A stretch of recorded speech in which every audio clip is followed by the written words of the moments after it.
Guys welcome back to അനബ്ലോഗ്സ്. ഇന്ന് നമ്മൾ വന്നിരിക്കുന്ന ഐ നോബഡി എന്ന സിനിമ മലയാളം സിനിമയുടെ റിവ്യൂ ആയിട്ടാണ്. ഇതിനകത്ത് നായകൻ പൃഥ്വിരാജാണ്. പൃഥ്വിരാജ് കൂടാതെ പാർവതി ഉണ്ട്, വിജയരാഘവനുണ്ട്, മധുബാലുണ്ട്, നിശാന്ത് സാഗറുണ്ട്, പൃഥ്വിരാജിൻ്റെ മക്കളായിട്ട് അഭിനയിച്ച രണ്ടുപേരുണ്ട്. സോ ഈ സിനിമയെക്കുറിച്ച് പറയുകയാണെങ്കിൽ ഇതിൻ്റെ ഫസ്റ്റ് ഹാഫ് നല്ല രസമുണ്ടായിരുന്നു. സെക്കൻഡ് ഹാഫ് അത്ര ഇങ്ങോട്ട് ആയിട്ടില്ല. അത് സെക്കൻഡ് ഹാഫ് ഒരു അബവ് ആവറേജ് ഫീലിംഗ് തന്നെയാണ് ഉണ്ടായത്. പിന്നെ ഇതിനകത്ത് പാട്ടുകളും അതും എടുത്തു പറയേണ്ട ഏകദേശം ഒരു 8 പാട്ടുകൾ ഇതിനകത്തുണ്ട്. അതിൽ ഉഷാ പ്രതാപും സിത്താരയും പിന്നെ പ്രത്യേകിച്ച് മോള് ഇതിനകത്തൊരു പാട്ട് പാടിയിട്ടുണ്ട്. ദെൻ പ്ലസ് ഒരാളുണ്ട്, അശോകനെ പറയാൻ മറന്നുപോയതാ. അശോകന് അങ്ങനെ ചെയ്തിട്ടുണ്ട്. ഇത് നടക്കുന്നത് തിരുവനന്തപുരത്തിലാണ്.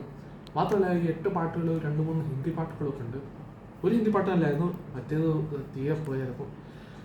സോ എനിക്ക് ഈ സിനിമ പേഴ്സണലി ഒരു നല്ല സിനിമയായിട്ട് തോന്നിയ ഈ സിനിമയ്ക്ക് അത്യാവശ്യം ഹൈപ്പ് ഉണ്ടായിരുന്നു.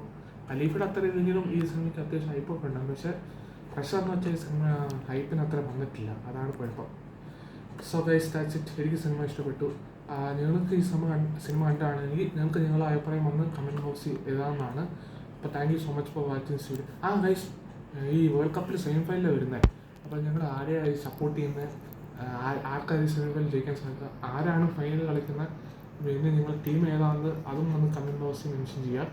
അപ്പം ബൈ.